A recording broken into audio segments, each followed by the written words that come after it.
So, welcome to part 1 of 3, where we're going to be exploring 3 different key metrics that you need to be paying attention to and focusing on when it comes to improving your trading. So today, as you can tell by the title of the video, we're going to be looking at win rate. But before we start exploring anything trading related, I want to show everyone this guy. Now, this is Roger Federer, as I'm sure many of you know. Now, in my opinion, he's probably the greatest tennis player of all time, if not one of the greatest tennis players of all time. Say what you want about him, but he's highly successful, won many Grand Slams, many tournaments, Olympic medals, etc., etc. Now, he won over 85% of his tennis matches. 85%, now that's a lot. However, he only won 54% of the individual points played. 54%. So, to put it another way, the greatest tennis player of all time only won 54% of his points. Just over half. He lost just under half the points he ever played. Now, when we compare that to traders, we can look at traders like George Soros, who had around a 30% win rate and had a philosophy of big wins, cutting losses and letting your winners run, and really letting your winners run.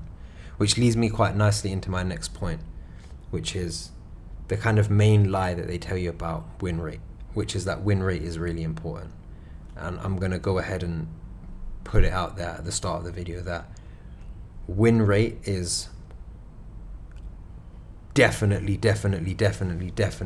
not as important as you think it is. Now, we'll talk more about why it's not so important, but first, I want to talk to you guys about how to not let a poor win rate affect you. Now, you have to understand that in trading, the only thing that is guaranteed to you in trading is losing. You will lose trades. That's the only thing that's guaranteed to you. Nothing else is guaranteed. You will lose trades. And what you need to understand is that every trade you lose is a chance to get better. It's one trade closer to your next win, secondly. But firstly, and primarily, it's a chance to get better. It's a data point for your journal. It's a chance for you to remain disciplined. And within trading, there's good losses on one hand and bad losses.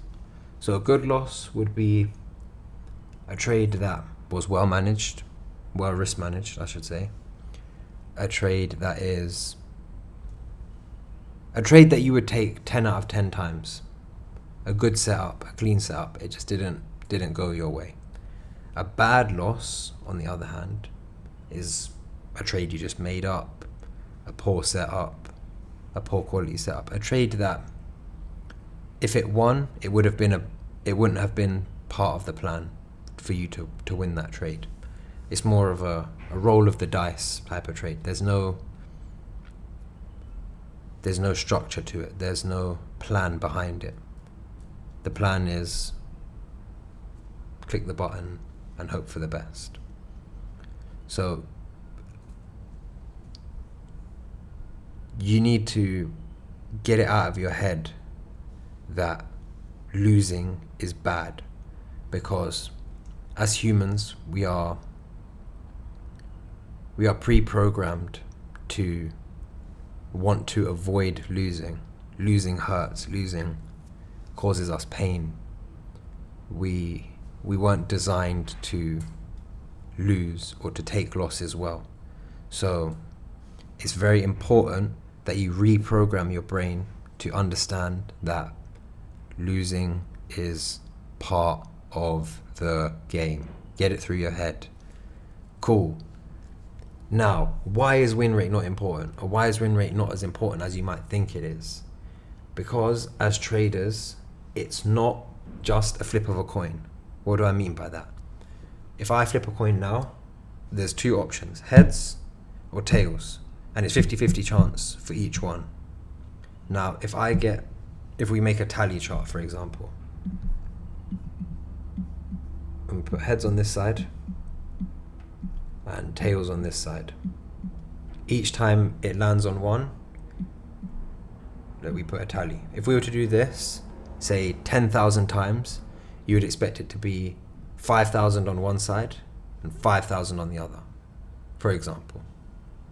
Now, if we go back and we change it from wins to losses, and we were to risk, say, £10, or no, let's say £1 or $1 on each trade, with a 1-to-1 risk to reward ratio, which is essentially the same as flipping the coin, because your wins are equal to your losses, you would expect it to be the same with a 50% win rate.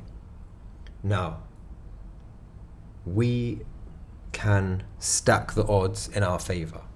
Not stack the odds in our favor. We can shift our risk to reward to be asymmetrically in our favor. For example, one loss, you lose $1, but your win, you might make $5, $6, $10, $20, depending on how high your risk to reward is.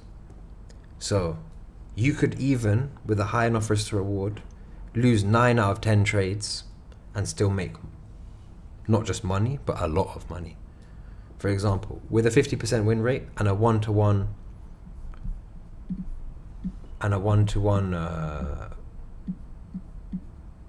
risk to reward ratio. Let's just draw this out quickly. 1, 2, 3. No, let's not do that. Let's do like this. Loss, win, loss, win, loss, win. This is -1, this is +1. This is -1, this is +1. -1, +1, etc., etc., etc., etc. You're breaking even. So you need, with a 1-to-1 risk to reward ratio, to have greater than a 50% win rate. Now, what I'm telling you is the reason why a win rate is not important is because I highly, highly, highly doubt that any of you have a 1-to-1 risk to reward ratio. And if you do, you need to change your trading strategy, because that is, you're leaving money on the table without a doubt. Let's say, for example, now you're to have a 1-to-5 average risk to reward ratio. And let's say we copy George Soros's win rate, 30%. So for every 10 trades taken, you're going to have 3 wins and 7 losses.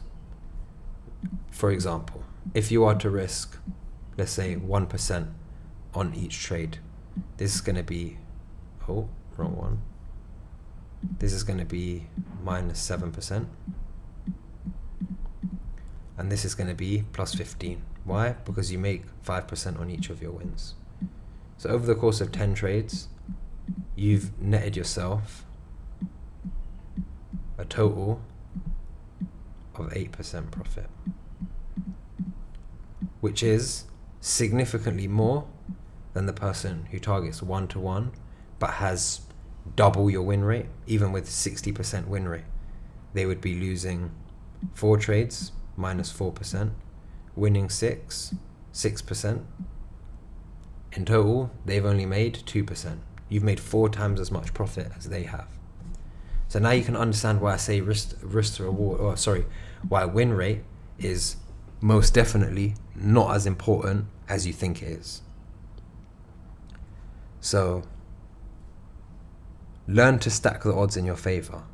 Learn to let your winners run and manipulate risk to reward, which we'll go over because that's part 2, little sneak peek. However, win rate is still somewhat important. Why? From a psychological perspective, losing 9 trades in a row and then winning one and making it all back plus some can kind of fuck with your head a little bit. Losing 9 times back to back, that can kind of fuck with your head a little bit. It can leave you open to over risking, tilting, revenge trading, etc. So win rate is important from that aspect. Win rate is also important from an aspect of when you have a higher win rate. So let's take this same scenario here, but let's say our win rate is there an eraser on here? I don't think there is. I have to do this. But let's say now we lose, let's say 4 trades and we win 6. I now know that for every 10 trades taken, because I would have backtested this, I would have journaled this, I would have data to back it up. For every 10 trades taken, on average, I'm going to lose 4, I'm going to win 6. Let's say I take 2 trades a day. Over the course of a week, I'm going to lose 4% on my losers, and I'm going to make 30% on my winners. Cool. What if now, knowing this, having this data, you're able to increase the percentage that you risk because you know that your losses are so much more infrequent? Again, we're going to go into this, we're going to tie this into another concept when we talk about risk to reward next week, when it comes to cutting your losses and trailing your stop losses. So we'll talk about this a little bit more. But now, if we were to risk, say, 2%, we'd be losing 8% over the course of these 4 trades. So not much more than we were before.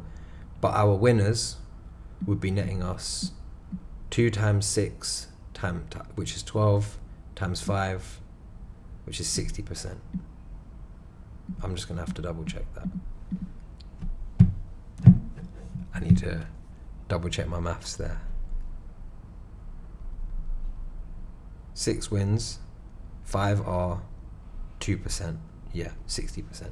So now instead of making 8% for the week, you're now making 52% for the week. Now that's a huge increase, obviously. This compounds out a lot faster with both the higher win rate and the higher risk percentage. It enables you to kind of scale your account a lot faster, having a higher win rate. Now that's not to say that you have to do that. You have to increase your risk once you have a higher win rate.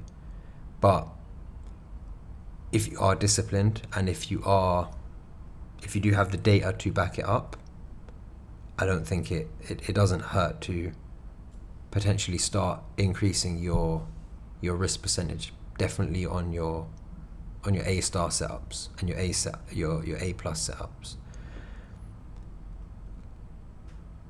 The other thing I wanted to talk about, which is actually something that I heard Roger Federer talk about, which he isn't a trader, but the concept applies very, very, very nicely to trading, is that when you know your stats. So for example, he knows he wins 54% of his points played, but he's going to win 85% of his games on average over the course of his career.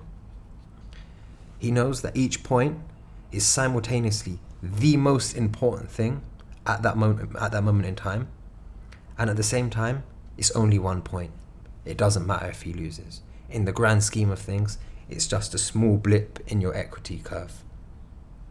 But at the same time, it's the most important thing at that moment in time. I hope that makes sense. I hope that does sink in. Don't dwell too much on your losses. Don't dwell too much on them. Focus more on your wins, because that is where the potential for huge, massive, exponential growth. For me personally, I saw the most growth in my trading when I stopped focusing on my losses and I started focusing on my wins. Because if you can stretch a winner and make 20% on a winner, or 30% on a winner, or 50% on a winner, and I know it seems unfeasible, but when we do eventually start breaking down how I trade, how I get in, how I'm able to exploit ranges and etc., you'll see how all of this does does make sense and is able to make sense, then what's a 1% loss when you made 20% on your last trade? Even with a 5% win rate, you'd still be breaking even. Losing 95 out of 100 trades, you'd still be breaking even. So that's something that you need to understand. But all of this is only ever relevant with correct risk management and consistent risk management, I should say. That's probably the better word to use. And I want to leave you with a quote from George Soros. Now, you can say what you want about him, but he's a billionaire. He's a damn good trader.